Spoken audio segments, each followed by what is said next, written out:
round of introductions around the room. Okay, so let's start with the table and just say your name and your affiliation. I'll start right here. Linda Gervais with the Vista. Chris Morris, the Hamish.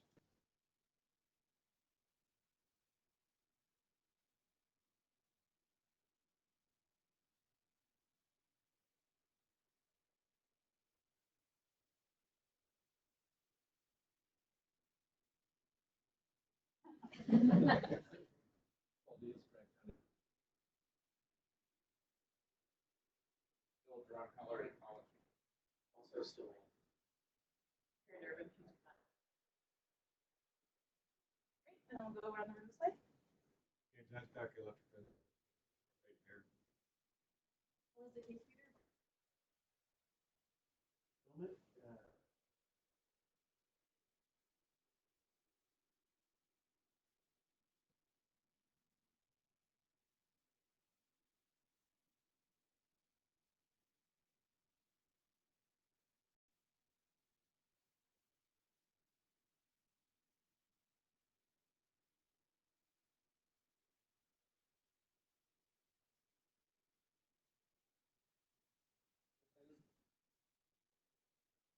Our state auditor's office.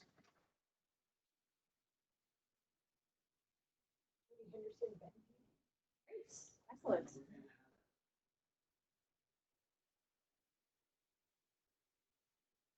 That was also a good sound test then. Fantastic. So looking at the schedule, just thinking about the workshop today, we're going to start with 4 presentations. So we actually decided to slightly tweak what you see here. And so instead of a break at 2, we're going to power through and do that 4th presentation from Neil. And then we'll take a break, and then we'll come back and have a discussion. So we'll have to think about kind of logistically the best way to do that. Originally, the hope was to break up into some small groups and then come all back together. Not sure that's going to be the most useful thing in this tight space. So we can do a little thinking on that and see kind of where the conversation is going. So yeah, my job here is just to kind of keep us on time and pause for any extra questions at the end. So my ask for y'all is that 15-minute presentations, you know, if we could stick to clarifying questions during the presentation part, and then more substantial questions about, you know, the actual reporting and the rulemaking aspects for commerce to be held to the end. So, clarifying question on clarifying questions? Well, just a point. All of us are going to be being out. So, we're best to do it. I'm in that group too. Okay. I'm on your side. So then what At one point. Good start. All right, well, in spirit then of getting going, I'm going to go ahead and just turn it over to Glenn and we'll start the workshop. Okay, so yeah, I have an easy job today because I'm going to tell you what a simple task we have in front of us. Then I'm going to let other people get into the more complicated parts of it. But before we get to that, I need to point out that Commerce has a new logo right up here. So now we're back to we got people applause. All right, I'm ready, Austin. So we're going to be talking about one really specific provision in the Clean Energy Transformation Act. Those of you who like that kind of specificity and detail work, happy that we're doing that because we are going to try to take a very concrete requirement that's in front of us and make as much progress as figure it out. The thing that's a little bit complicated about it is that it involves 3 different agencies in government. But more about that later. So this is the provision that we're looking at. You've got it in front of you in paper 2. I shortened it a little bit on this slide, but you're welcome to read the full text in front of you. It requires the utilities to report the greenhouse gas emission calculation. They report that either directly to the Department of Commerce or through the Utilities and Transportation. Tells us what we need to do with unspecified electricity, and that is to use a default rate unless ecology develop some more specific one. And there's some language about how we might treat any resource that the Bonneville Power Administration part of the mix used to serve Washington customers. Austin, we can do the next one. And there are two definitions that are important in all this. One is unspecified electricity, something that it seems like we can't do a workshop without talking about unspecified electricity. But kind of the two basic situations where it comes up is where the source is unknown. A utility is using it without being able to say exactly what fuel was used to make it. And then the other one is that where the electricity has been separated from its environmental attributes. Like say if there's a renewable energy certificate that was created and the electricity was sold separately from the certificate. Speak up to people. Okay, I'll try. And then the other definition is greenhouse gas content calculation. And the most important thing about that definition, I would say, is that it's something that the Department of Ecology will be doing. And you'll hear more about that from them later. All right, Austin. So we got three agencies, and I really appreciate that the Utilities and Transportation Commission and the Department of Ecology have come with us here today to work on this together.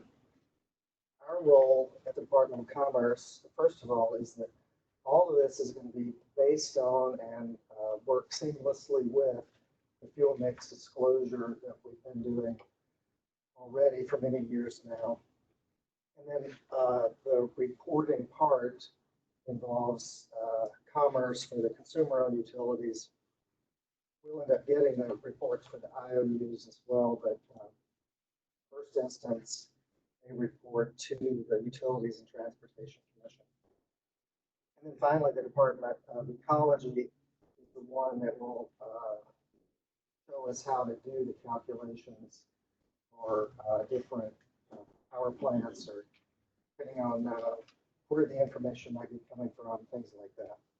So broadly speaking, these are the three agency roles in this process. Some key aspects about this, and some things that I'm hoping maybe early on we can say, no, that's not part of this, is that, I mean, first of all, is that it's emissions associated with retail load in Washington. Really does follow directly from fuel mix in that respect. So we don't need to worry about emissions that might be associated with interstate activities, power being delivered to another state or something. It's consumption based, so power plant that is located in another state and is reporting its emissions to its environmental agency in that state. That's not a substitute for this. This, again, is the power, the emissions that are associated with power that might be brought in from another state. And likewise, a power plant that's operating in Washington, reporting to the Department of Ecology about the emissions that are occurring in the state. It's going to continue, but completely separate from this reporting that's done here. If that power plant is used to serve Washington customers, then they'll be reporting to ecology about the emissions associated with generation, and they'll be reporting here same emissions associated with the electricity that's delivered to customers. Another question that comes up is, because it's associated with fuel mix, it'll be an annual calendar year reporting period. And then this last one isn't really directly required by anything I know of, but I think it's an interest that all of us would share, and that is that we come up with consistent requirements so that the reports that we receive can be compared, they can be added together and things like that. So whether it's an investor-owned utility, a city utility, a public utility district, whether you get your power from the Bonneville Power Administration or you operate your own power plants, will have consistent reporting of the emissions that come from those activities. what we're gonna do now is all three agencies are gonna share with you information about their roles and activities, what they're doing now to try to put all this into place. We're gonna try to answer your questions about the requirements of the statute. We're gonna see what we can figure out in terms of easy answers, things that we know we can do it this particular way. I mean, and some of those can be really simple things like what day of the year should the reports be submitted? Can we have a single spreadsheet that everybody uses to plug their data into? Things like that that we could try to come up with solutions on. We will talk during this about timelines, both of when we can expect to get this work done within the rulemaking itself, and then, like I mentioned before, the timelines for the annual cycle of reporting. We're going to want it to line up with the fuel mix disclosure timelines, but there may be other things that we need to think about too in terms of the cycle of reporting that utilities have to do already.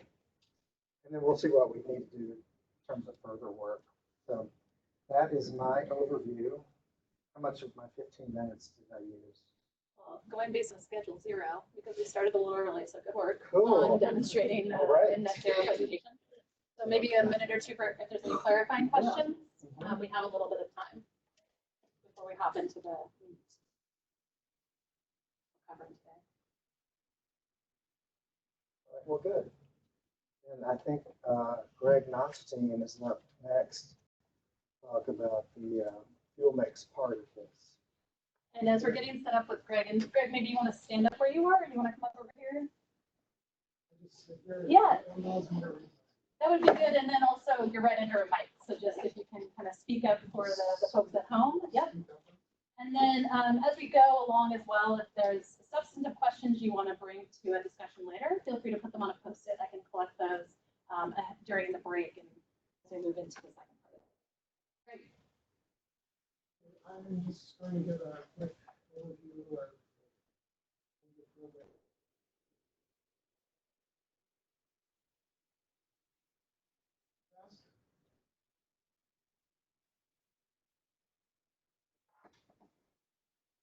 29A requires utilities report. Commerce takes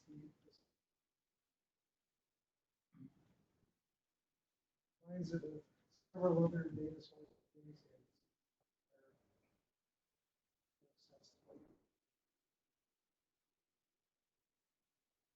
we also do some state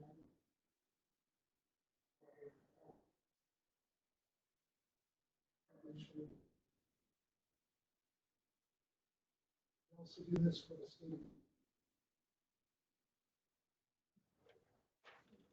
Anyway, I just wanted to briefly retention categories. We didn't talk about this a little bit, but really is for both specified and unspecified power purchasing tax.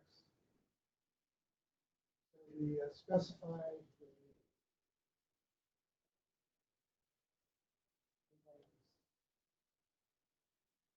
unspecified is where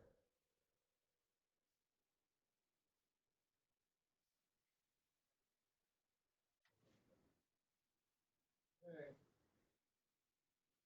So these are the data sources that go into this report. I'll end up in the software channel. EPA claims on generating resources and the ones that they market. The generating station that they market are from. Also the old data. Writing is never wrong on the facility or on the market. It's not in this submission. It's about half the utilities in Washington. And other fields power resources. We have a few reports from PMGC. I think it's a dozen from that institute.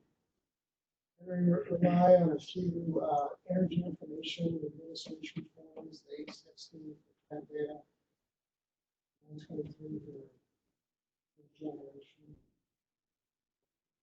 Fuel types, input. Grid, maybe for location window. Training for plans and smaller ones that commerce finance, these are the ones that they don't end up in the 23. Then we have the utility elevator that the utility submit to commerce through our data portals.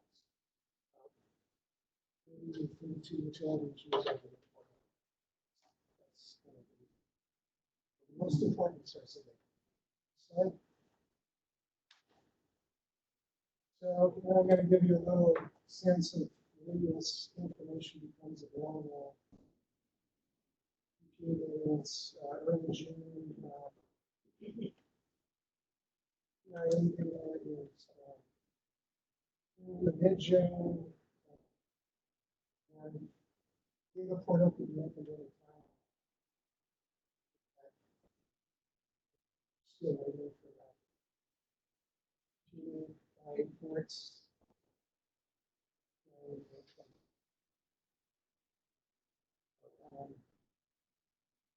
Next slide.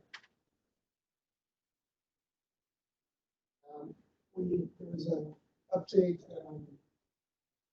Bill 2028 last session. This was updated, and one of the updates was to eliminate the need to do the net system net calculation. So all of our ports to utilities, unspecified power.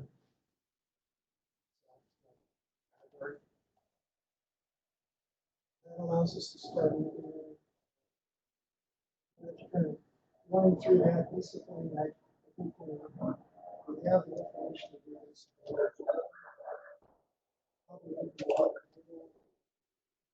June 1st, and that will allow us to go through review and connections and from that. All of the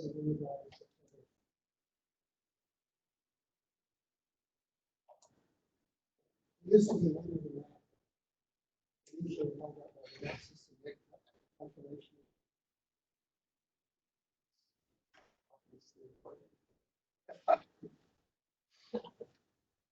Next slide.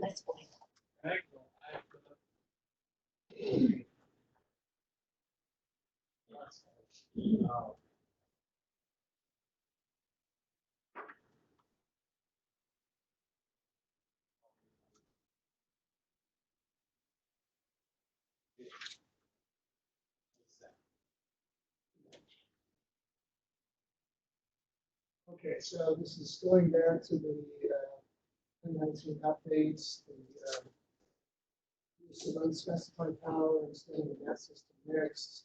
Let's see.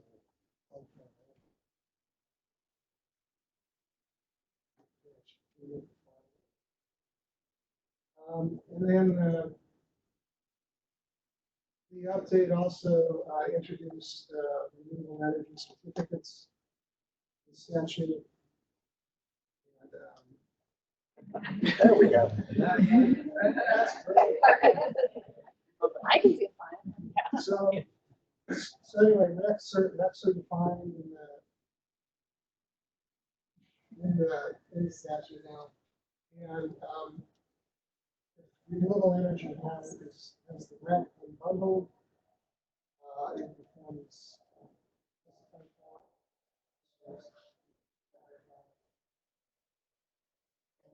and then slide is up. You can see we got a change in our accounting, so we allow utilities to merge their unspecified powers and node source with REX that have laying around and, make renewable energy.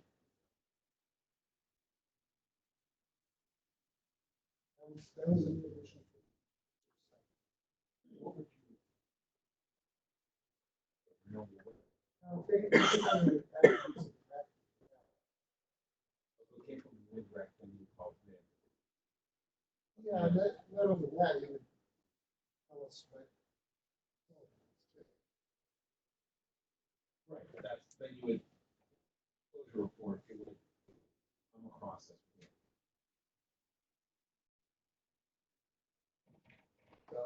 That's the end, any comments? We have a couple minutes. You know, the technical trouble. There we go. Does anybody have any other clarifying questions? Yes. Yeah, I'm just especially concerned about the very last thing talked about, which is the unspecified list REC equals renewable energy. Be careful. What I think I've read as delivered. And I mean, as specified REC from the same time period, same hour, is to me to be a fair assessment, but if it's not from the same time period, that doesn't seem to me to be a fair assessment.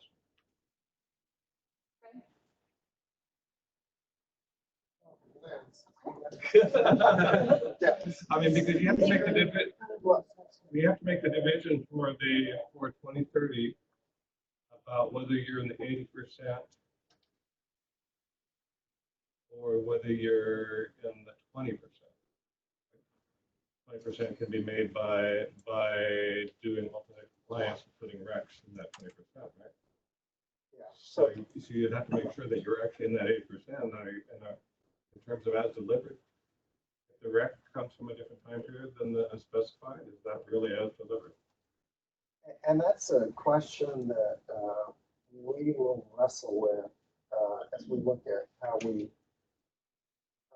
adopt rules for that 2030 standard and what it takes for the 80% to be eligible under the 80% part. And I don't intend for this to be in any way precedent setting for that future discussion. But the way that fuel mix operates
but we can talk about that later. But that is, as far as we know, an unspecified source. And but like Craig was saying, it's a dragons called. So at this point, just to be clear, at this point, the intention is just to treat it as unspecified. We don't know the source, it's unspecified. Okay. Matt, So did we you? don't want to- Well, it was on that point, people that, the second to the bottom sub-bullet on this slide, says energy without a rack. So if you know the source, the emitting source, right? The data doesn't know where we're at.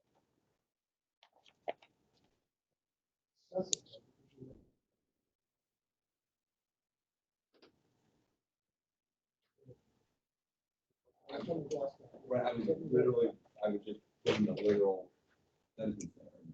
Energy without a rack. It's energy separated from it. Then these. Yeah. Maybe we could have said energy minus rec. So, you know, it's been separated from it, rec. And it's not specified.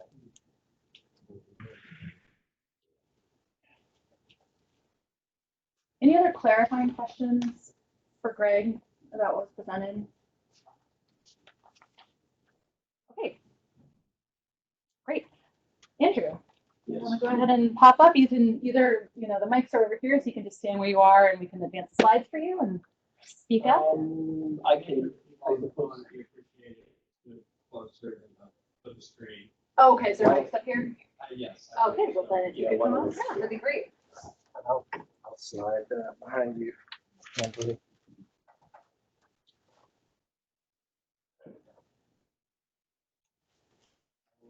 And once again, you know, as we're going through things, if you're thinking of questions that you're, maybe questions that you want to talk about, go ahead and just scribble them down on those post-its and I can collect them to bring to the group the second half of the workshop.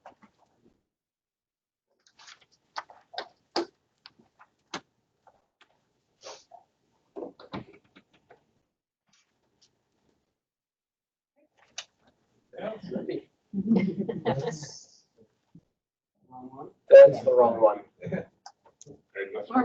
We're surprised mixing it up. You get to present. Okay. Well, This is how we're lining That up would make with it the agencies, yeah.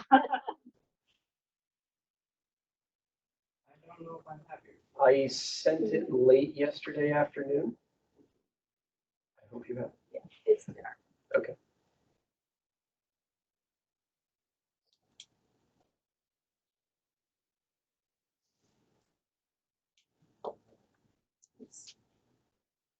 You had it on the USB. Right here, it should be in this email chain right there. Yeah. I don't have it on a USB, but I do have it on my computer. I was gonna say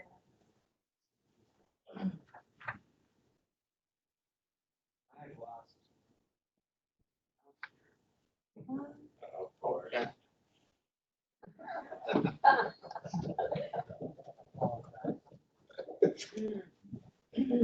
Sarah, do you want to help me?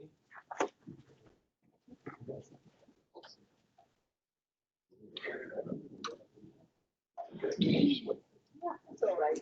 All right, well, while they're doing that, I'll distract you all by engaging with Nicholas about renewable natural gas. We switched channels. What was the question? I forgot it. The question is just how you treat it. I mean, I don't have a suggestion. I just, if you have natural gas, I think people tend to think it's carbon. Yeah. But you have renewable natural gas. So it's like biogas? Yeah. So, yeah, that's a separate category. And use like in a combined cycle. Right, yeah. Especially if it's like a blend. You get to split it. We would have to know that is the case, and if that shows up in the, that would be a different fuel. I didn't know. And I just never. And seen- if it makes, then we just, you know, you submit your fuel splits and you get racks for the part that's renewable, the other part you don't. So there's a natural gas generation, methane generation.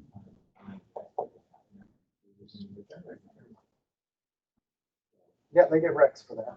There's people in this room who use it for compliance. But they might. No, there are. Oh, Yeah. there are. I'm sorry. Yeah.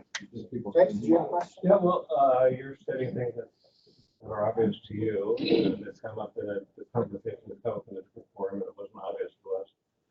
So I'm trying to understand what you think is obvious in terms of renewable RNG or biodiesel.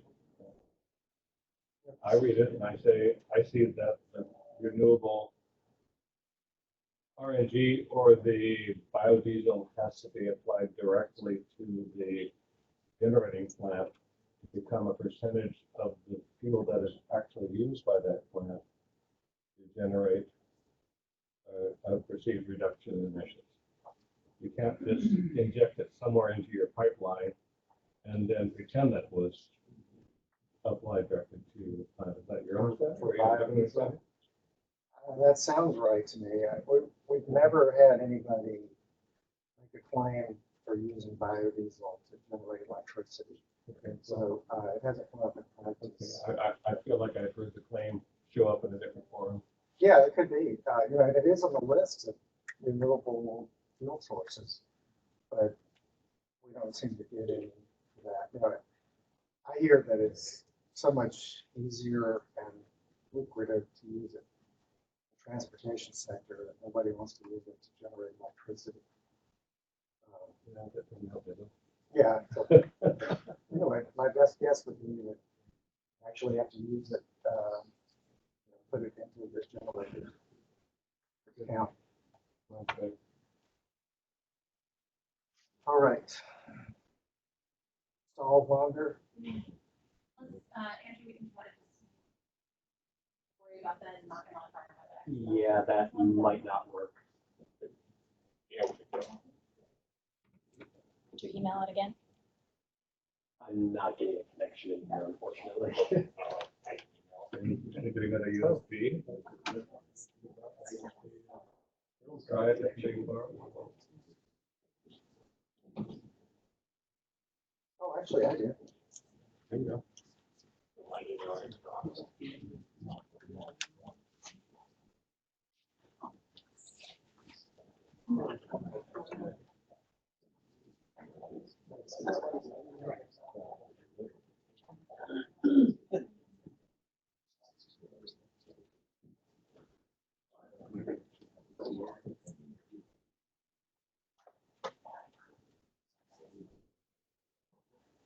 There you go. Yeah. Try that.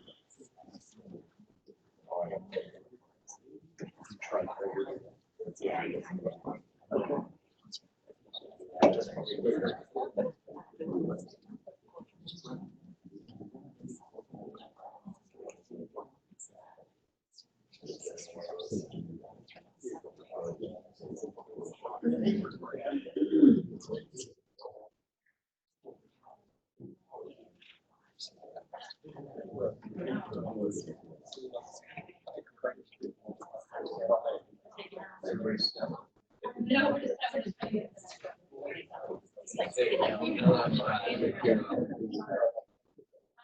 Also take this quick pause. I'm gonna pass around the sign-in sheet again. If you RSVP, you can check your name on this. If you didn't, you can sign in on this side. Pass that around.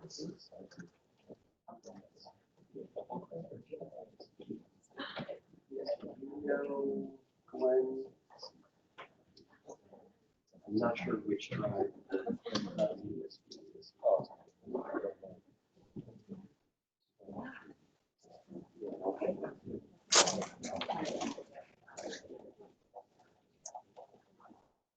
I'm trying to find a USB drive on here. If you pull it out, it'll disappear and put it back in there.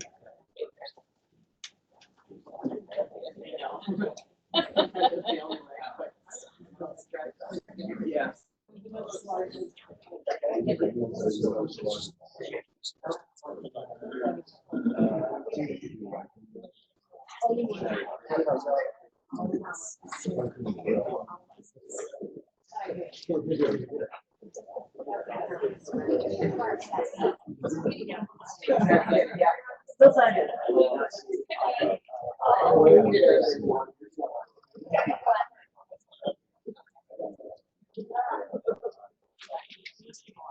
Yeah, it's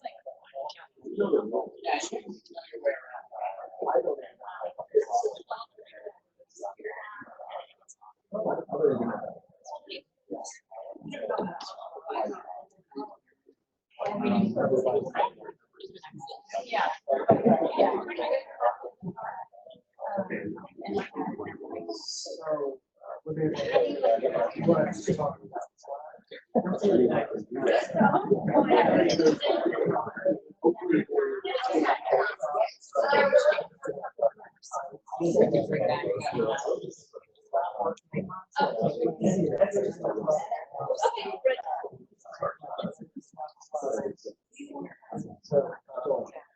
Sorry about that, everybody.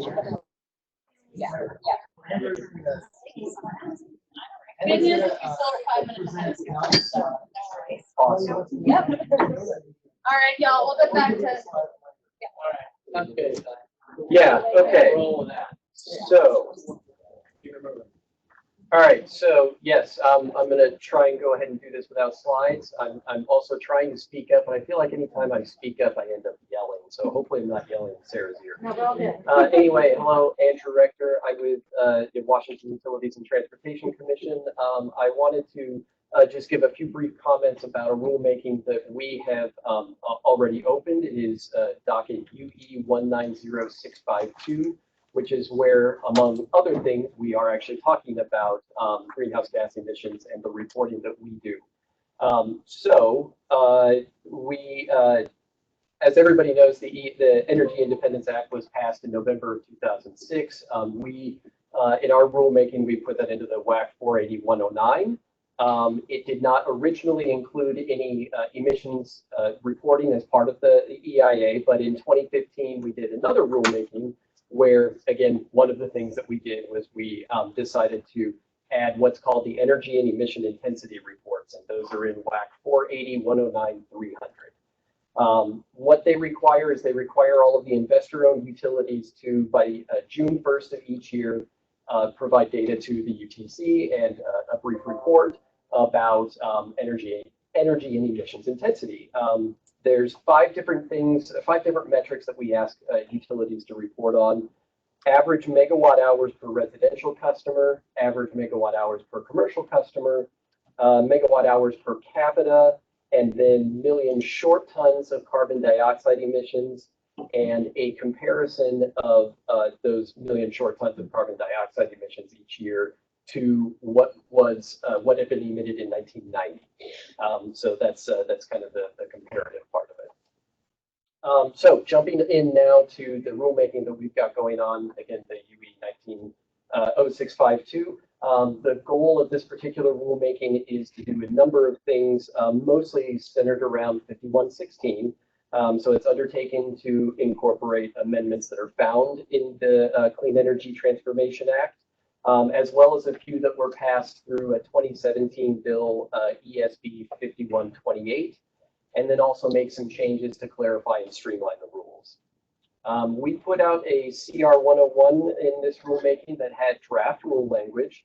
That was at the beginning of October, on October 4th. We had a deadline for stakeholders to submit comments by November 4th, 2019.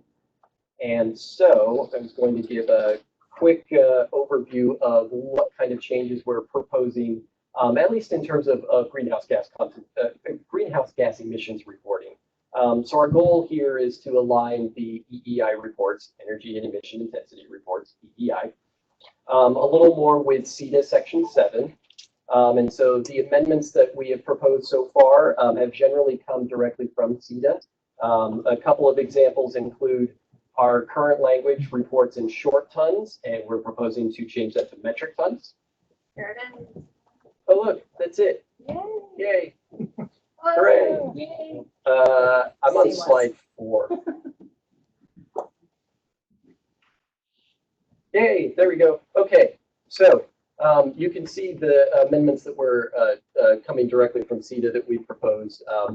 as I was saying, current practice is to report in short tons. We propose changing that to metric tons.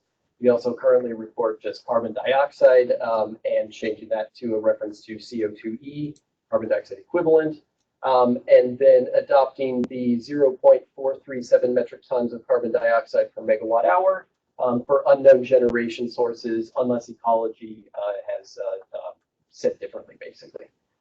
Do you have a clarifying question, or should I just going to wrap up? One quick clarifying question. The CO2, are you publishing factors, conversion factors? Not at this point, no. Ecology, we'll talk about that. Yeah. So thank you. So here's a quick idea of some of the feedback that we've received on this part of the rulemaking so far.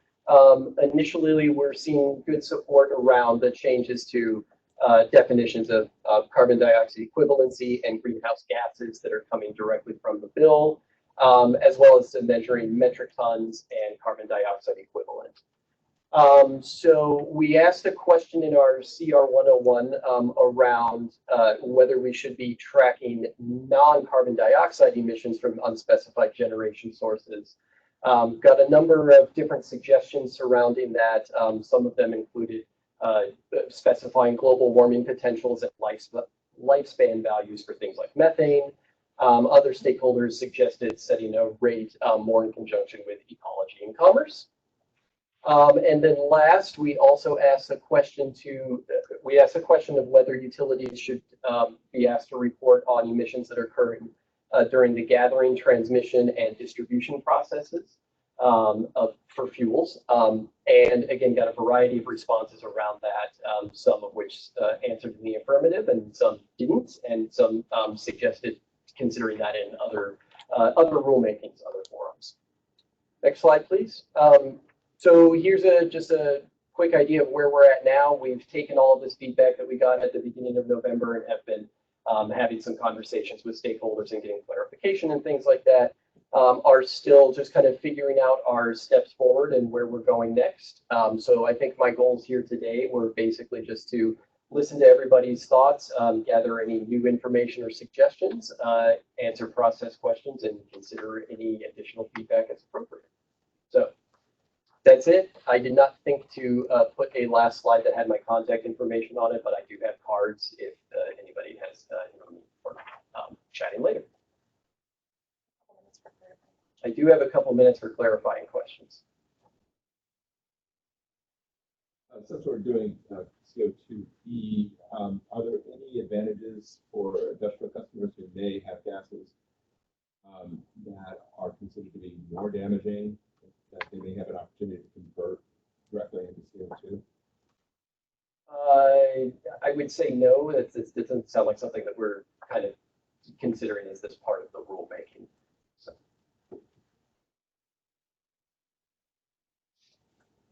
Okay, great. Great. Thank All you. right. And so we're just going to power on straight through. Originally we had a break, but we'll go ahead and get it set up to have, we're going to try with our tech here to have Neil call in to go through ecology's slides. Bill is on deck in case that does not work. So we won't hopefully take too much time in figuring this out. So yeah, thank you all for your flexibility and grace on our technological issues. Luckily, we are scooting right ahead, so we are ahead of schedule. All right, so Neil, are you there? Oh, can everyone hear me? Yes, that's a thumbs up. Hello. All right. We'll have Austin pull up your slides, and I'm not sure, can you see the slides as well, Neil? Right now I see the video of the room. Oh, can you? Okay. Okay, give us 1 second. We'll share that screen with you to. Oh, that's all. I have them locally too, so I can pull them up here if I need to. Okay, I think we should be good in just a second.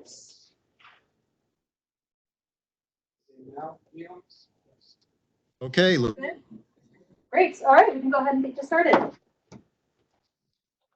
Okay, so I am Neil Caudle with the Department of Ecology, and so we're going to be talking about ecology's rulemaking and specifically the part that applies to the greenhouse gas content calculation. Please, next slide. So our rulemaking that we have recently started will do three main things. Most of it is going to actually concentrate on the energy transformation projects and processes around those. But today we're just going to be talking about the greenhouse gas content calculation part of that. Next slide, please. So here's a overview of our rulemaking timeline. So we filed our CR 101 kicking off the rulemaking this October, and we're getting ready to enter into our stakeholder meeting phase. All of those meetings will be in both webinar as well as in our Lacey office. So you can see the dates and times outlined here on the slide. The one coming up next month will go over the greenhouse gas content calculation in much more detail than we are covering today. We may even have some draft language by that time. And then we will do a brief introduction on energy transformation projects. And then subsequent meetings will follow up on that, and we'll have agendas closer to the meeting time. This summer, we plan to have a proposed rule and go through public comment period. So there will be more details at that time. And then we plan to adopt by the end of 2020. Next, please. As far as the actual greenhouse gas content calculation, the method is still in development. So we are very interested in feedback both today as well as our meeting in January and additionally further on. We are looking at it to be a calculation method. So we are basically going to set up where the emission factors come from, how to report, those kind of things. But the details like reporting details will be left to the other agencies. So it's just really the calculation aspects. We are looking to do what's most likely a tiered method.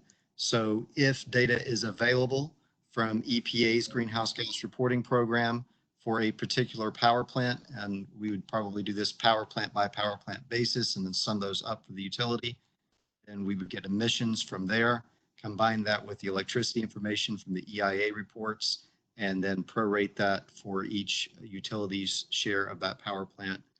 And then the second method would be just straight from Energy Information Agency's reports without the EPA information if EPA emissions are not available. And then we'd also have the method available for unspecified electricity. Next, please. So as far as unspecified electricity, we do at this time plan to put that in our regulation. It would be part of the greenhouse gas content calculation. So if information is not available for the other two methods, then this one would be available. At the moment, we are planning to just use the value from the statute. It's a recent number that the legislature has given us. So we do not plan to modify it at this time, but by putting it in now, everything will be ready and it will allow us to update that at a future rulemaking if desired. Slide, please. So here is contact information. Feel free to contact any of us with questions. So my role in this is really just the greenhouse gas content calculation, energy transformation projects, contact Bill, and then any general information, or if you're not sure who to talk to, DeBebi is a great source to start with.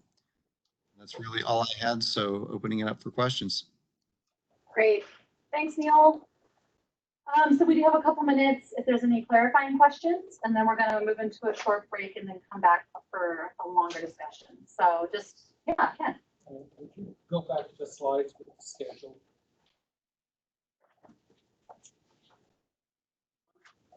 Yeah. And we can leave this up for a second and up during the break. These will be posted on the CETA webpage tomorrow. Neil, this is Ian Hunter from. I'm sorry, but did you have the thing you wanted to add about the schedule? Okay, so it's also on the Ecology website. Yeah. Great. Sorry, you can go ahead. So Neil, this is Ian Hunter from Snohomish PUD with a quick question. In the future, once ecology kind of puts in the default value, what would be the process for initiating a review of that number? Would it be ecology driven or stakeholder driven? Kind of what's your feeling on that? So I'm going to repeat the question, make sure I understood it. It's what's the process to update the unspecified electricity factor? Yes. Yes, he is nodding yes. Okay. So like any rulemaking, if we got feedback from the public, we certainly would take that into account. Any citizen can petition an agency at any time to initiate rulemaking. We also could do that less formally. So if someone has input or would like us to initiate, we can do it at that time. It also could be agency driven, but we probably will not do that in this rulemaking. But that would be, there are plenty of options to initiate that at a later time. Great, thank you. And this is Bill. I would just follow up and say I think there is an interest. I think probably most of you in the room know that we have hard statutory 1-year rulemaking deadline. So we're kind of in triage mode basically to get the fundamental infrastructure in place because there's the value clearly given to us in statute. It's very clear, transparent, it's open there. Don't really see this as, there's no like air raid sirens going off saying we need to change this number. But I certainly recognize this has been a long-standing area of stakeholder interest in the future. Definitely, I think, more than open to addressing this, and especially when we have time to really go through the issue in detail, which we all know it's a very wonky area. So. This is Lisa Rennick from Tacoma Powers. Kind of taking from Ian, another question is the markets work group, CETA, will be dealing with EIM purchases or potentially future market purchases, and that won't be finished until 2022. So would that possibly be an opener for ecology to consider how EIM transactions would be considered, or if they would just be assessed with that? Neil, do you mind if I take that one? I did.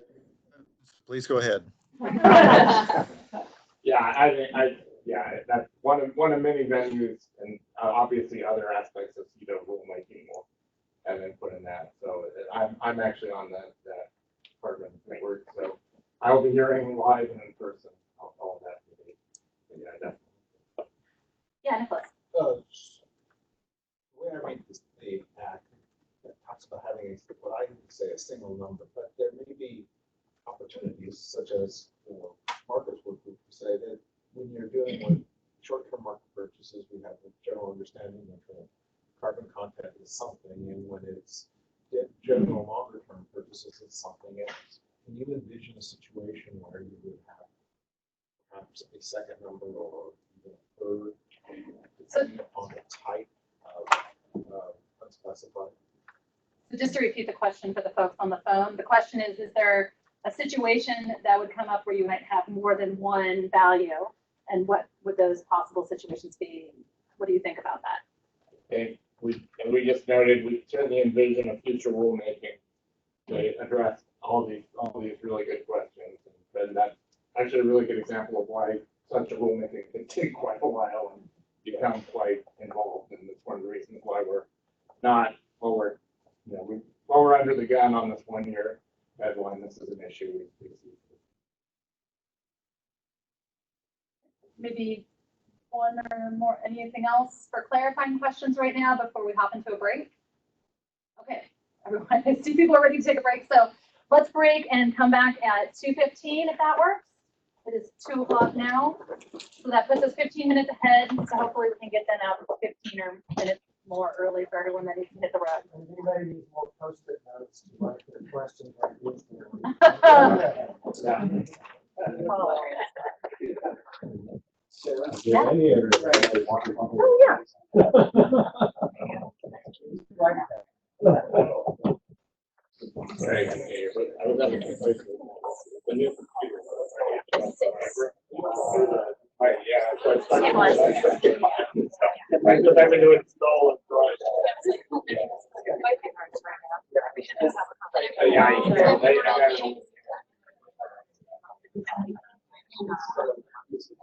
Yeah.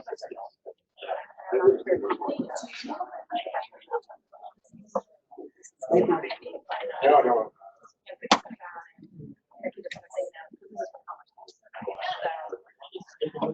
You know, people are you know, maybe talk a little bit about what you're thinking about.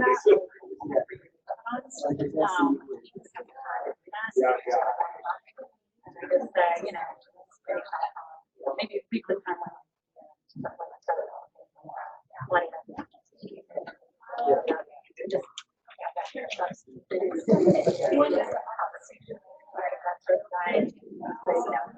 Finally, we just really want to get. I just don't know that I bring it back.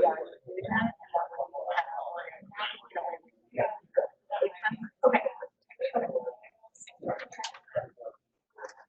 No. You go about needing to continue my cruise for.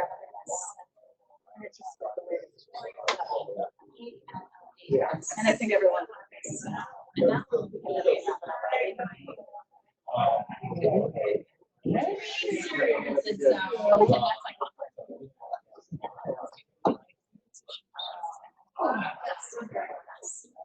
So Kara, what's Brett doing these days? How do you know my husband? It's a big small world. When, Period. so when he was, Your baby? yeah, 11? 11.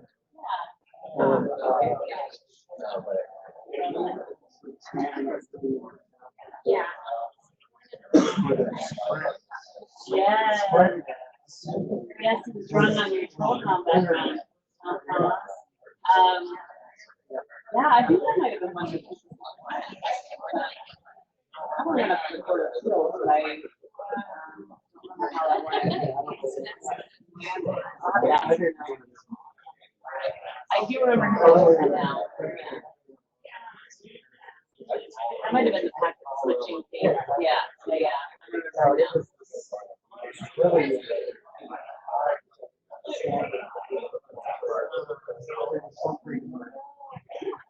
for the internet. Right, and was between you treated, so it's great. Yeah, so he's now on his third law firm. Yes. Yeah, I bet.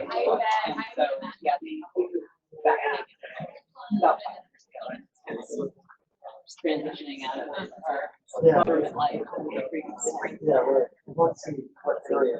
So he's doing state and local. Yeah. Yeah. The other side now is fighting Department of Revenue. So it goes. Yeah.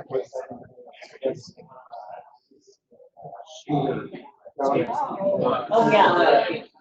And we're married to Edie, who works on health tax.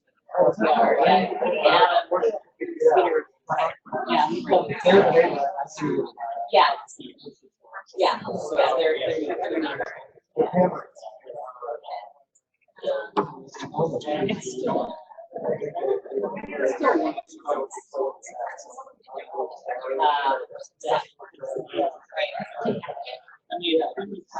Those tax questions get really, make it really interesting. I mean, it's where there's sort of there's a policy argument. Okay, this on case, yes, from back when where do you draw the line now? You know, as the technology evolves, or oh yeah.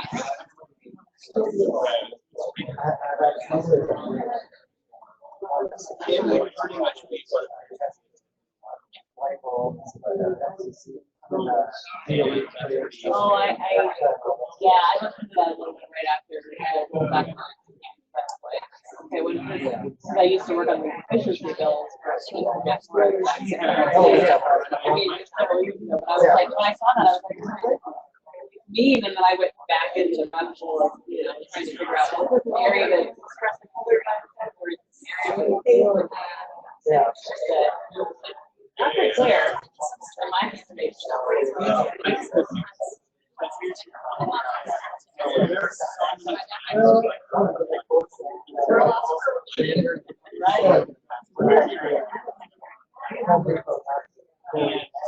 Right. Yeah, oh yeah.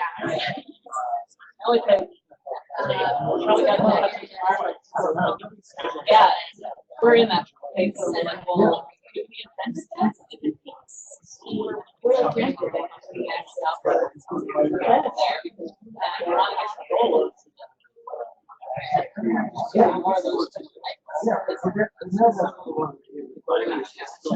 Right.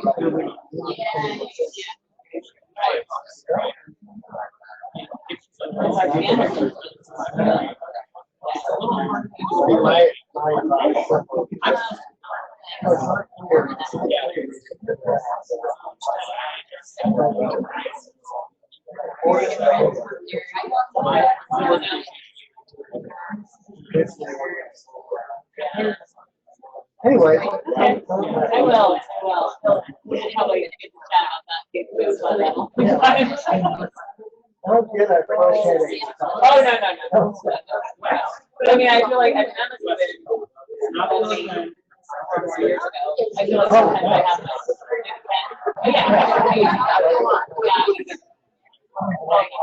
Yeah.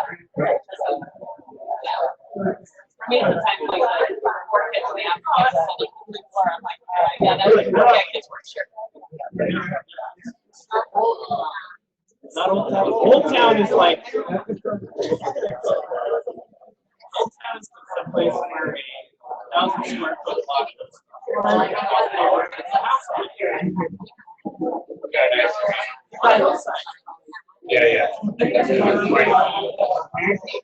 Yeah.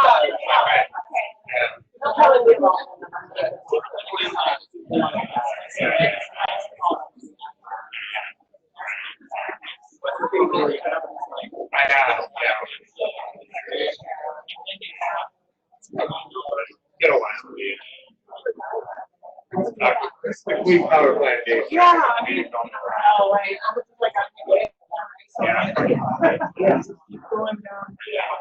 All of the bases will take.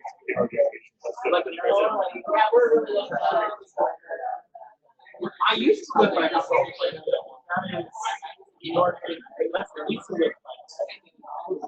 Yeah. Yeah, well, we've got 10 years. Okay.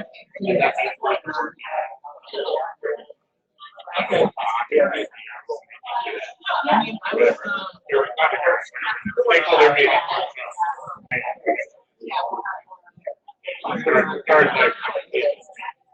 We really want to get this nailed first.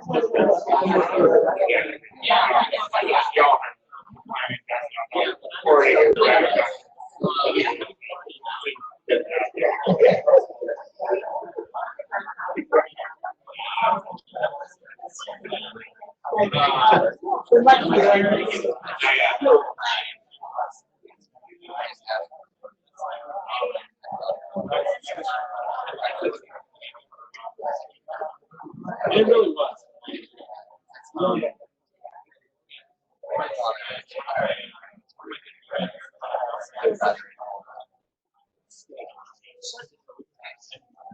It's like, yeah, I mean,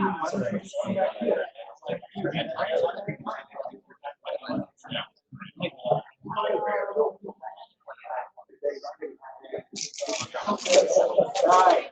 So,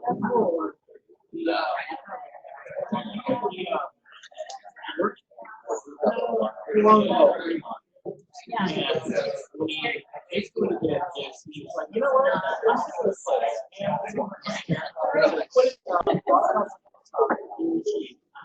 Like,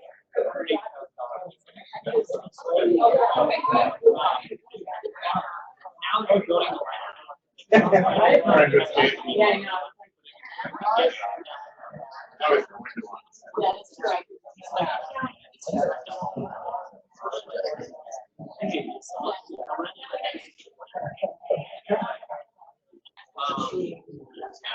So, how is everybody doing? It's okay. Which is actually a warehouse. Okay.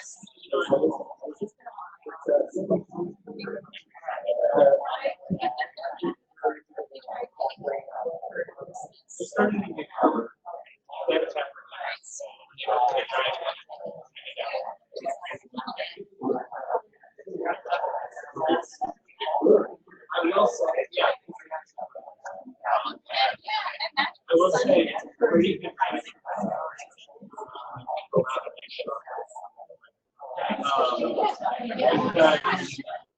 It's all their beer.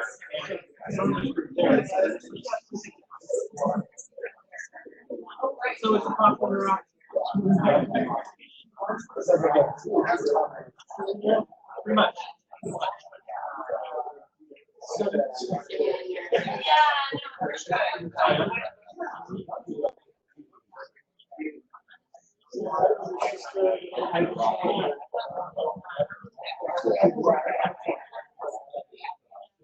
They are really big.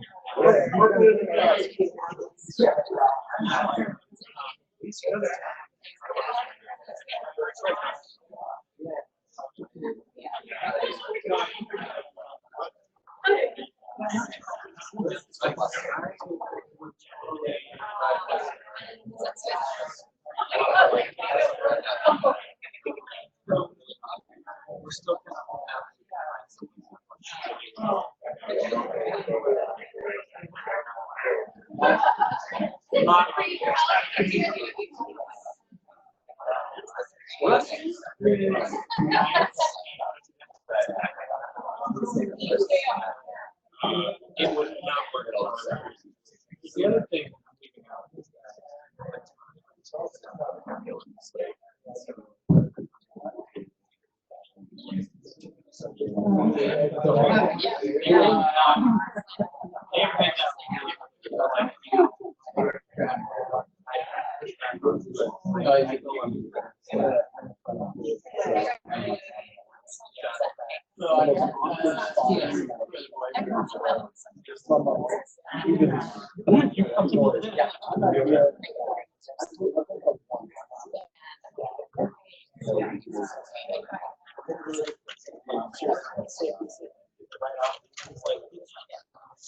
so there's no parking around this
Yes,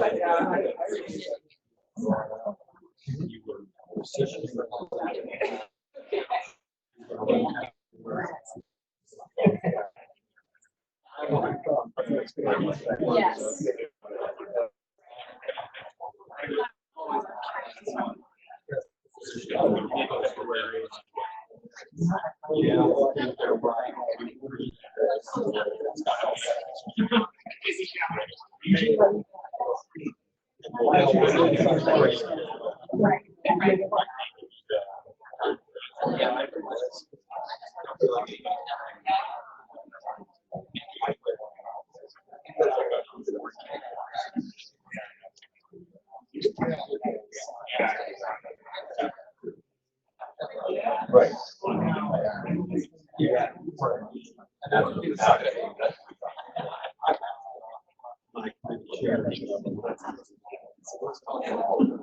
So we're going to do that.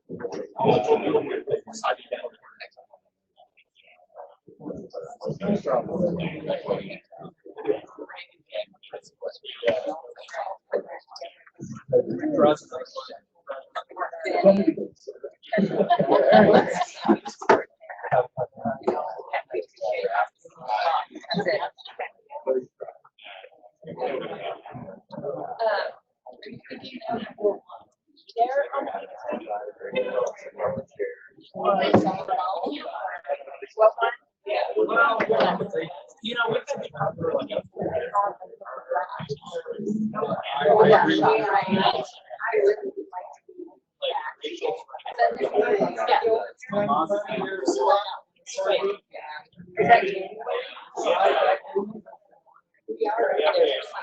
We're set. Better go.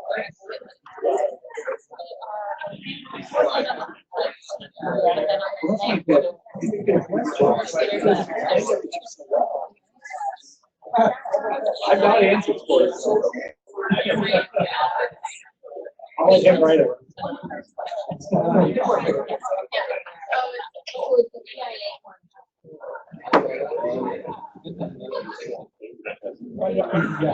Yeah.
Okay, so we want to get out of here a little bit early to respect everyone's time. So we'll go ahead and have Glenn kind of lead our next part of the workshop and talk about what Commerce is thinking about in terms of next steps, input that we're looking for based on what we can do.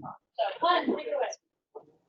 Okay, thanks, everybody, and thank you again for being our little sardine can here.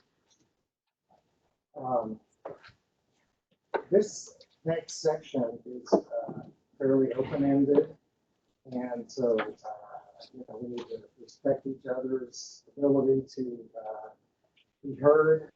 But with that kind of caveat, we do envision a fairly free-flowing discussion, and of course we do want to keep that on the topic right here in front of us. How we're going to implement this reporting requirement. There's a couple things that come to my mind at this point now that you've seen kind of work where Commerce is with fuel mix that it's already getting. Line with Department of Ecology to give us the greenhouse gas emissions associated with those specific resources. We're going to add in the specified using factor and try to put that together so that UTC's and Commerce requirements are actually the same. At least there's one that is inconsistent between the two. One of the things that I noticed is the ecology, the UTC requirements ours is they some just baseline from their reporting that I don't think we're likely to do. Nothing else about us doing that. We probably wouldn't include that. So that's one difference. Probably hard to get things to line up without us actually including that. But otherwise, from that, we really are what we can come up with very consistent requirements between the two. The other area of consistency that we want to keep a close eye on is with the Bonneville Power Administration, the information that they are collecting, reporting closer to the middle, like this, right there. Okay. All right, I'll try it here. Anyway, and we really haven't talked much about EPA and this so far, but we have kept an idea. We tried to make sure that we understand what they're doing. Greg works with them a lot on the fuel mix side of it. But so for the utilities that get their power either entirely or to any extent from BPA, we want to make sure that we're using consistent approaches as much as possible. So with that kind of general thing in mind, what are the things that you feel like we just should have talked about that we didn't get to at all on this? Or are there questions that you have about what we've laid out in concept so far? Where should we go with this discussion?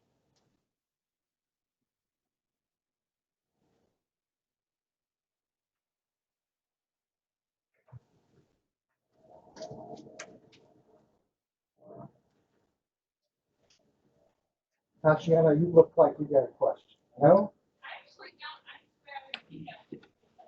Okay, all right. I just look like you were. All right. James. Yeah. The thing that I get hung up on a lot is that I will try to square this loosely. The issue of good faith towards meeting the requirements of CETA. Utilities have until 2030 to get to the first measurement period, formal measurement period.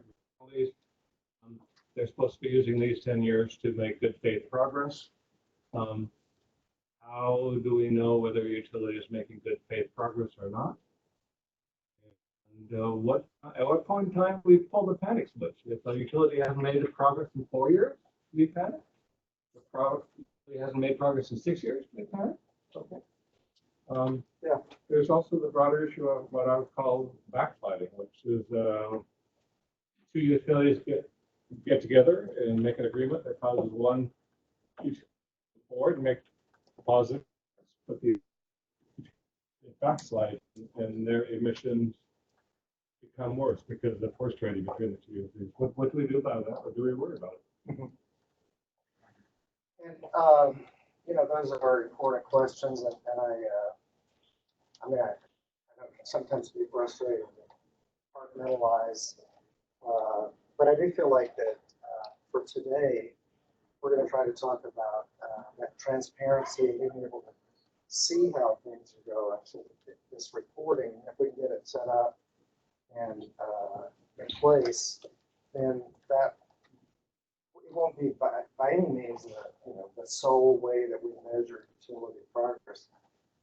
But at least it's a source of information that people will have about the level of emissions that each utility is causing and with the electricity that it delivers.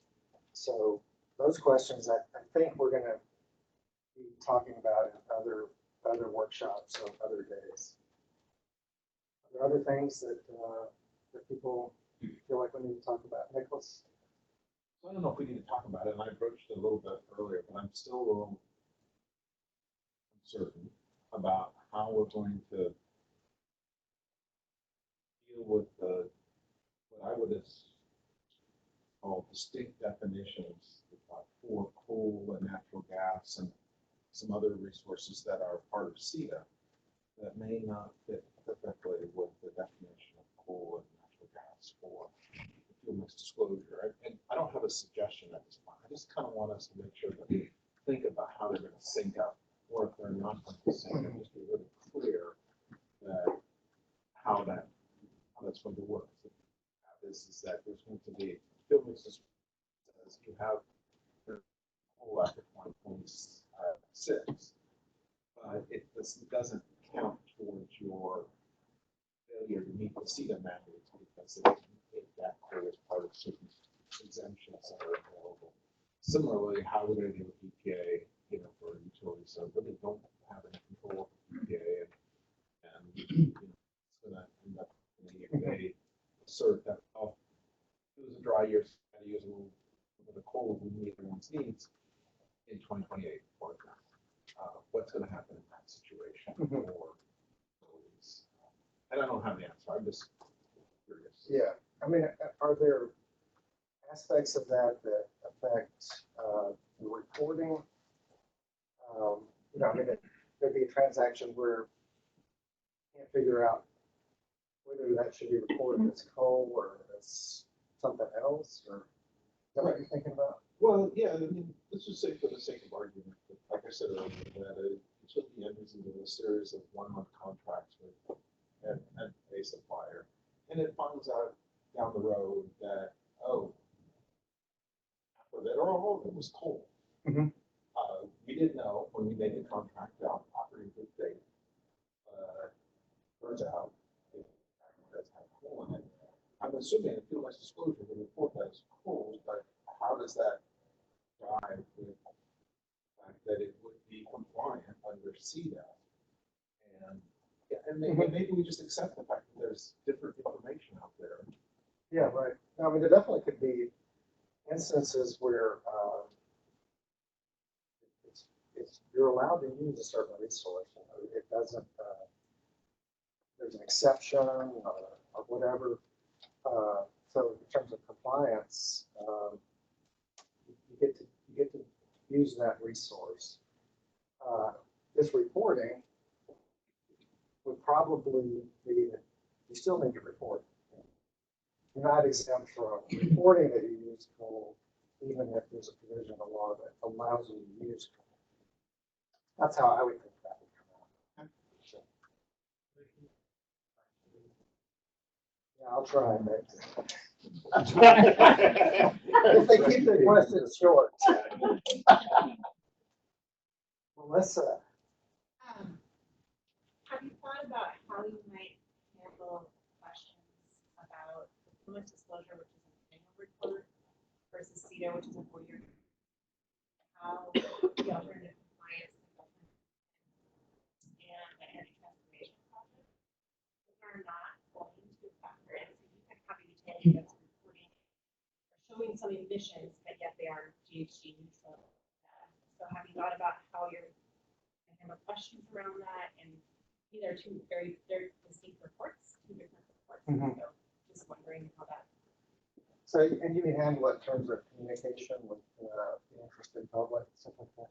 Yeah, I mean, I think that's something we're gonna have to work on together. That, and by the way, for those of you on the phone, that Melissa's question was about how to communicate in situations when the utility is in fact using a fossil resource, but it's doing it in a way that is allowed under the statute. So how would you explain that they're greenhouse gas neutral and yet they have emissions of CO2?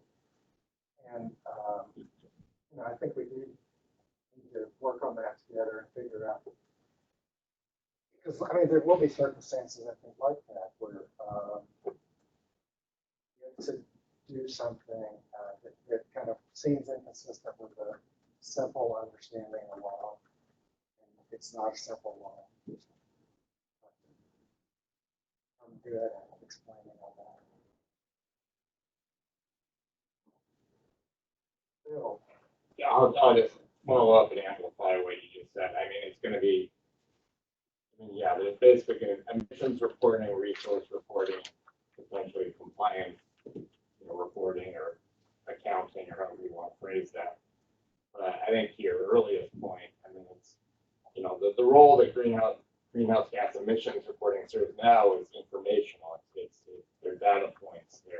They feed into policy for a whole range. And I think, to the first point about transparency for progress, we are going to have several lines of metrics between resources, between emissions, and whatever we all come up with for CETA in the coming year, I guess. But yeah, and I know our ecology of course has existing greenhouse gas reporting. We do have emissions data, and that those data are being used for increasingly diverse purposes. And so it's something we're familiar with. Not saying it's not a challenge when the Seattle Times calls up, and this will be yet another stream of emissions data to explain. Yeah, no, I mean, and that we get a lot of questions about that arise from the difference in presentation between a generation-based report and a consumption-based report. It's pretty soon we're going to have in Washington no coal-fired power plants in the Department of Ecology report. But the utility reports are probably still going to have coal in the fuel mix and the emissions associated with that. So that's confusing. We'll just say ecology got it wrong. Sorry.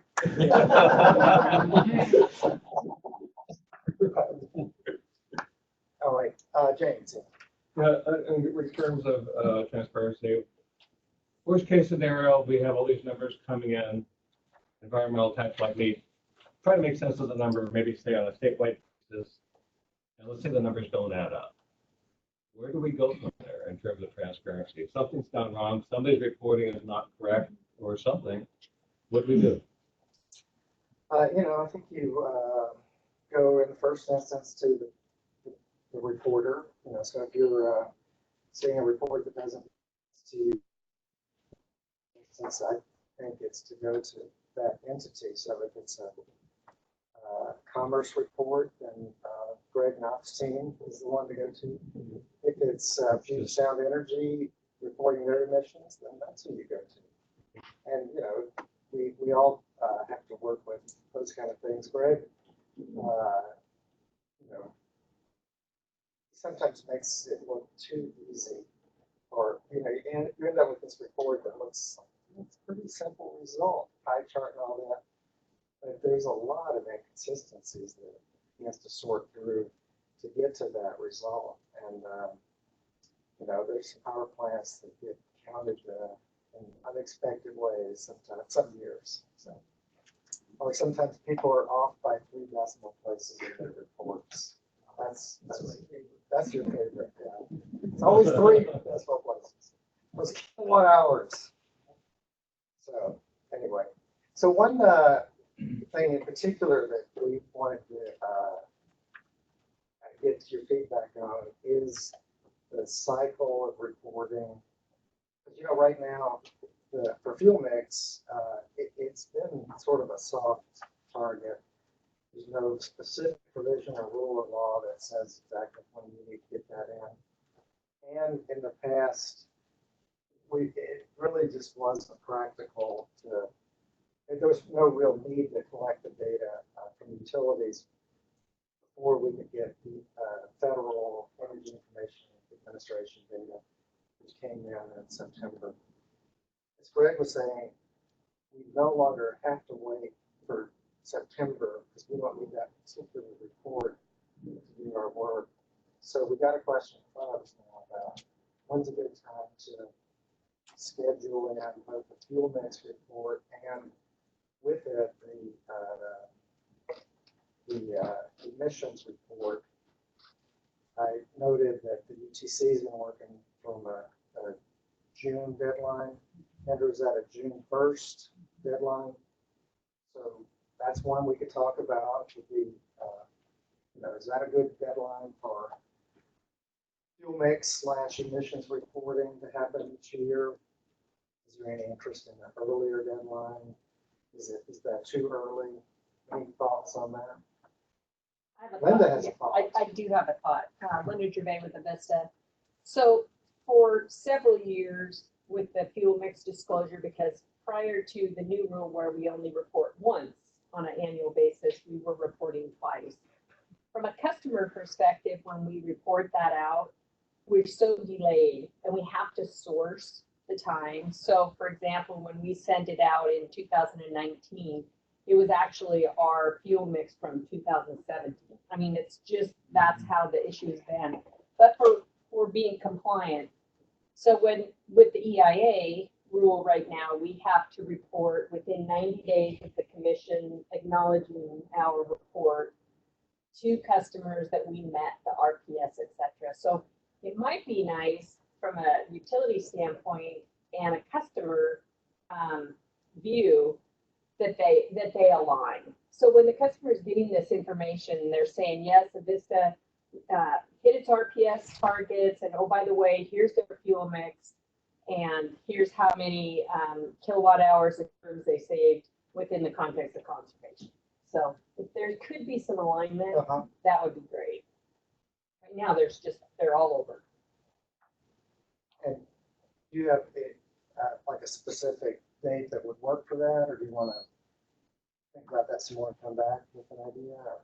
Well, I think because the rule already states that it's 90 days after the commission is ruled, and we have to file on or before June 1st, so maybe you kind of back it up. Maybe it's the first of the year. I don't know. And maybe that's something the commission's looking at in their rulemaking. I don't know. I mean, we haven't at this point, in terms of the EEI rules, in terms of conservation, yes, no, that's not. Yeah. Oh, I said EIM, didn't I? Too many I think you said acronyms. EIA. Oh, yeah, good. See, oh, alphabet soup here. Well, we, would also love to get this fuel mix disclosure out earlier in the year.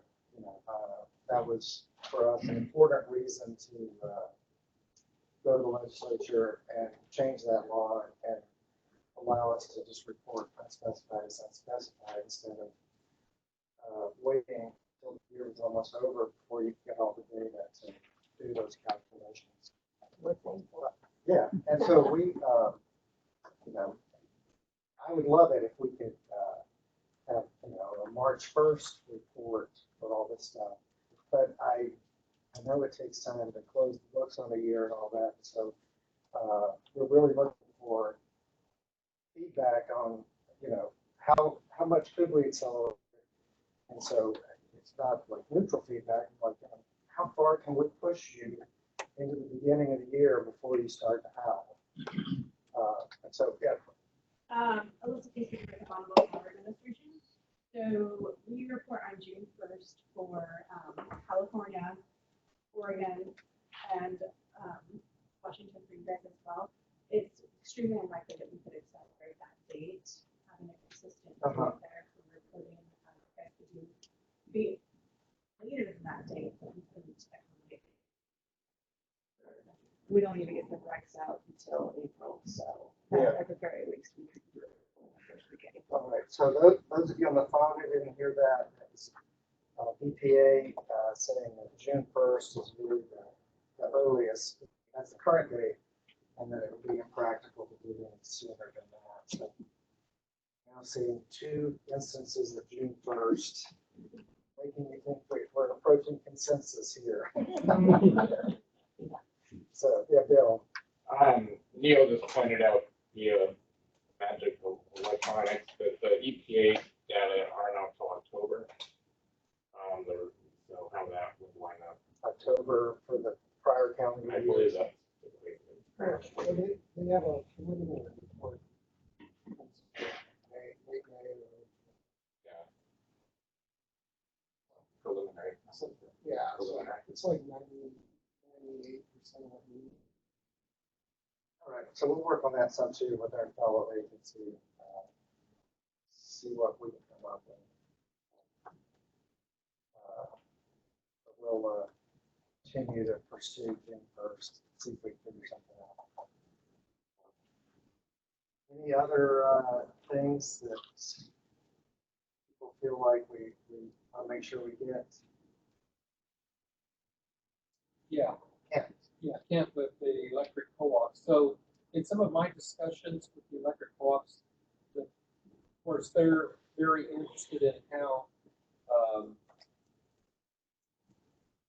the reporting, not the reporting, the planning requirements that are in CETA are going to be implemented. And one of the questions they keep asking that I haven't been able to figure out is, what is the use of those plans? In other words, a utility could have all sorts of plans saying, we're going to do this, this, and this, and this to comply at a date certain. But if they don't meet those plans or meet what they set out in those plans, so what? Is kind of what their question. What happens then? Yeah. Have you even gone there yet? Well, I mean, it's something we talked about in the planning workshops too that we've had. Are there people in the room who'd like to speak to the value of planning being able to know, where the utilities are going or making sure they get to the right spot. Kelly or Eleanor or Yeah, like you're asking about like the IRPs and the EIPs, Yeah. EIPs and all those. I think that's one way of engagement and getting more information on where the utility is going. Is that the primary purpose of all that? Because, I mean, you're not, I mean, other than doing that process and gathering public input, it's not like we're filing the plans with Commerce. now you will be submitting that clean energy implementation plan. They're What already will you do with submitting it? I guess is what their question is. Do you do anything with it other than just look at it and say, okay, fine, put it in the file? We may not do more than that, we'll see. But at least it's it's Yeah, the available. public input part, we get that, yeah. Yeah, I think, any plan that looks like it's more development, some targets, Right. kind of depends on how that all plays out with what's going on. Right. Yeah, I think their question more was what happens when the plans get submitted to Commerce? Yeah. What happens? Right, so, like with the resource plans and integrated resource plans, we compile that information, and we get a surprising number of questions from legislators and staff and advocates, things like that, that use those reports to answer those. And I think there's a real difference between like some of the co-ops, many of the co-ops that, are full requirements BPA customers and, I can understand how it might seem like there's not a lot to plan for. I mean, there are some things to plan for still because they have retail-oriented obligations under the law that they need to think about. Right. But it still is pretty different for them compared to Well, yeah. a utility that's, thinking about acquiring its own resources and needing to make important choices around that. Yeah, sure. I thank you. Yeah.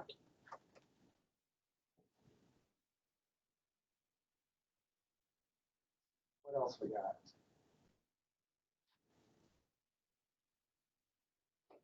All right. Sarah, Sarah's giving me a signal. So next step, Next steps. the presentation workshop, and what we have coming up. Like our ongoing work or next steps about This this. Okay. Yeah, so for this part of it, and I feel like from what we heard so far, we're probably going to be ready to get our heads together with the other two agencies and sometime in spring come up with some specific proposals for you to look at in terms of this package, the reporting to Commerce, trying to do that in a way that's consistent with UTC. Anyway, to work with them on timelines and getting things out. Because the ecology process is basically going to run through the entire 2020, it probably doesn't do us a lot of good to wrap this up as quickly as possible because we just end up waiting to get the calculation rules later anyway. So I don't feel like we're in a big rush to try to get this done, but I do feel like we're not seeing a lot of really big hairy issues here that we need to have more workshops on. If you disagree with that, you can let me know later or whatever, I'll take I that. disagree with you now. Go ahead. I'm not, I do want to make clear that our hope, again, the greenhouse gas content calculation will be issue number 1 for the January workshop, and our hope is to basically wrap that issue, if not at that workshop, very soon thereafter. So, realizing this process-wise, it is tied in with the much bigger EPP thing, and that will run technically through it, but in terms of practical language and whatnot, our hope is to really nail that, frankly, in January. Yeah, oh, well, good. So, yeah, that'll be nice. Yeah, I guess that's also a good time to mention the rest of the workshops we have, unless we have anything on this one. No, I think we can, oh, yeah, go ahead. So do you mean that there will be an individual or setting? Yeah, there won't be any, yeah, You just won't But- really. that part of it. Okay. I mean, our goal is to, yeah, but I do have to give the caveat that, yeah, it'll be, the two will be whatever, its own rule, and so the stamp won't actually go down until near the end of the year. And ecology has a more elaborate set of requirements on that for rulemaking than we do, so. It's a nice way of putting it. Yeah, it's, it does, you know, for us, it's not that hard to punch one out kind of midway, like we're doing, already in this rulemaking. But for ecology, it's, just have more requirements than we do. So, is there something else that, anyway, as far as the schedule, you know, on Monday, we're doing a public hearing on that initial phase one proposed rules for the Energy Defense Act and the value of the greenhouse gas emissions cost value. And the written comments, written testimony, you know, it's kind of the formal end of our process. And it's, you know, we shouldn't feel like you have to do something at that point. It's, you know, it's the point where we're kind of wrapping things up. But anyway, that comes up. And then, Lisa. Will that include the final rule? Yes. Mhm. That's right, yeah. And then, Sarah, what's the next one after that? January 15th, we have the social cost of carbon workshop with UTC. That's and right, it will be joint. at UTC, joint workshop. 16th. 16. Thank you. That's the 16th, yeah. And the 15th, the carbon and electricity markets working group is meeting. On the 14th, Department of Ecology is holding a rulemaking on their part of CETA. So Is that if ten anybody, space around the ecology? Yeah. if anybody, you know, like if you forget your umbrella at the meeting, don't worry, because, you know, somebody will bring it to the next one. So, Sarah, others? Yeah, and then we got comments back on December 6th for the loan from energy assistance work in section 12. So thank you everyone. Lots of really good information and really thoughtful input. I'm personally very appreciative of all the comments. As we culled through those and talked with UTC about some of the work they're doing around their own low income conservation updates in EIA, it was very clear there's some crosswalking we needed to do. So we're planning for a workshop, a joint workshop with UTC to talk specifically about section 12 at the end of January. The original plan was to come up with guidelines by the end of January, but we're going to push everything back just a month to allow for a little bit more conversation and a chance to get together and talk about those comments, just because there was so much. So that will be date TBD, but look at for your CETA bulletins, that should be updated next week. And then February 5th, we'll be having a joint workshop with UTC, also held at UTC, on equity and planning, the utility planning process. So kind of all the other aspects of equity and equity mandate outside of section 12 in CETA. And then there will be another workshop with UTC, date TBD, I believe, and talk about the cost, the methods for calculating the cost cap. A 2% rate impact provision, yeah, will be, I think, in February. And the we'll be updating our weekly bulletin to reflect all that new workshops coming up. And if you have any, we're still coming up with the agenda of the equity workshop, as well as the other. So again, as Glenn mentioned, if there's specific things you'd really like to see covered, you know, you'd love input, it would be great to make that a useful workshop that we're having.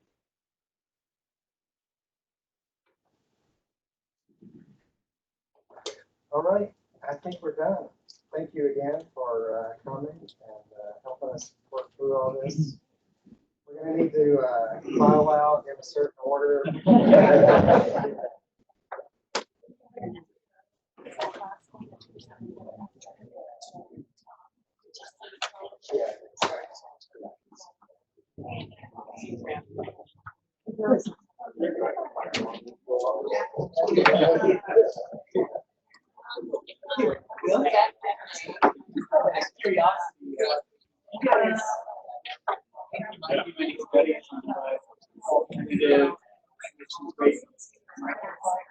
Not as part of the rulemaking, but just as involved through this.